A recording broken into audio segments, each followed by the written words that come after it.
கர்த்தராகிய இயேசு கிறிஸ்துவின் நாமத்தினாலே அன்பின் வாழ்த்துக்கள். மிஷனரி வாழ்க்கை வரலாறு பகுதியில் நாம் இன்று காணப்போவது இரும்பு ராடுகளால் குத்தி கொல்லப்பட்டு இரத்த சாட்சியாய் மரித்த செயின்ட் குவின்டின் மறைவு கிபி 287. கிறிஸ்துவின் நற்செய்தி பரவுவதற்கு யாவற்றையும் துறந்து இரத்த சாட்சியாக மரிக்கவும் ஆயத்தமாயிருந்த ஆதி சபையில் உள்ள பக்தர்களுள் ஒருவர் செயின்ட் குவின்டின். இவர் ரோமாபுரியைச் சேர்ந்தவர். செனட்டர் குடும்பம் ஒன்றில் தோன்றியவர். தனது செல்வத்தையும் தனக்கு வரக்கூடிய பதவியையும் துறந்து நமது ஆண்டவரை அறியாத மக்களுக்கு செயின்ட் லூசியன் என்பவரை துணையாக கொண்டு தற்காலத்தில் பிரான்ஸ் என்று சொல்லப்படும் கவுல் நாட்டிற்கு சென்றார். இவ்விருவரும் அந்நாட்டின் பல பாகங்களில் ஊழியம் செய்து ஏமியன்ஸ் பட்டணத்தைச் சேர்ந்தனர். அவ்வூரிலிருந்து செயின்ட் லூசியன் போவியஸ் நகரை அடைந்து சுவிசேஷ விதையை பலர் மனதில் ஊன்றி அவ்வூரில் இரத்த சாட்சியாக மரித்தார். குவின்டின் ஏமியன்ஸ் நகரில் தங்கி தனது பரிசுத்த ஜீவியத்தாலும் சாட்சி பகிர்தலினாலும் அற்புதங்கள் மூலமாகவும் பலரை நமது ஆண்டவரிடம் வழிநடத்தினார். அந்நாட்களில்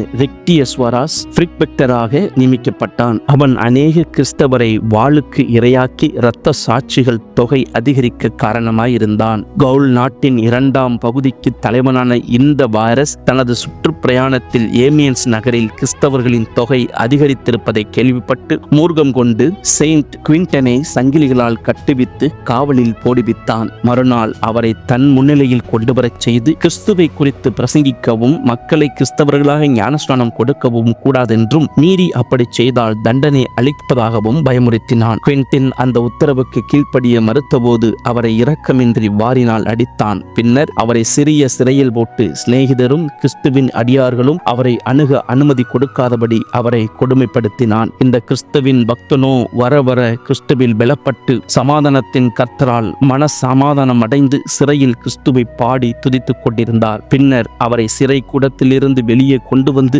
ஜனத்தாரின் முன் பலவிதமான சரீர இம்சைக்கு உட்படுத்தினான். இவை ஒன்றும் குவின்டினின் விசுவாசத்தை குன்றச் செய்யவில்லை.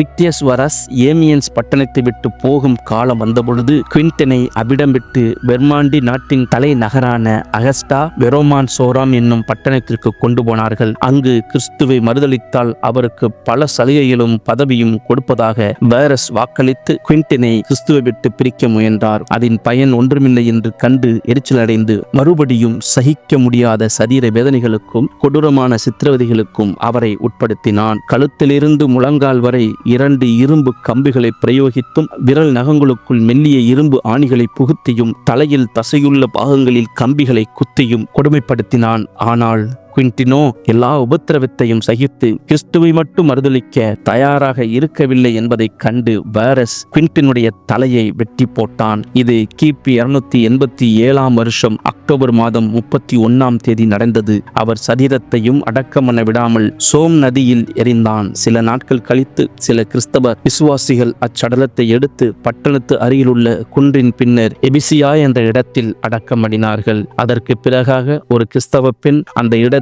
ஒரு அழகிய ஞாபகார்த்த கட்டடம் கட்டுவித்தார்கள். தற்பொழுது அங்கு குவின்டின் பெயரால் பிரம்மாண்டமான அழகிய ஆலயம் ஒன்று எழும்பியிருக்கிறது. இரத்த சாட்சிகள் தங்கள் கிறிஸ்துவுக்காக சரீர பாடு அனுபவிப்பதை பாக்கியமாக கருதினார்கள். அவர்கள் பட்ட சரீர பாடுகளை நம்மில் அநேகர் கண்ணார் பார்க்கவே முடியாது. அவைகளை மனமகிழ்வோடு ஏற்றுக்கொண்டு அச்சமயத்திலும் கிறிஸ்துவை போற்றி அவருக்கு ஸ்தோத்திரம் செய்த பக்தர்களின் விசுவாசத்தை குறித்து நாம் என்ன சொல்லுவோம்? அது அந்த சிறந்த இரத்த சாட்சிகளின் மரணமே கிறிஸ்தவ சபையின் வித்தும் ஐரோப்பிய சபைகளின் வளர்ச்சிக்கும் காரணமாயிருந்தது. இன்னும் அநேக மிஷனரி வாழ்க்கை வரலாறுகளை இரத்த சாட்சிகளை நாம் காணலாம். எங்களோடு கூட இணைந்திருங்கள், எங்களோடு கூட பயணியுங்கள். கர்த்தராகிய இயேசு கிறிஸ்து தாமே உங்களை ஆசீர்வதிப்பாராக. கர்த்தர் நாமம் மகிமைப்படுவதாக.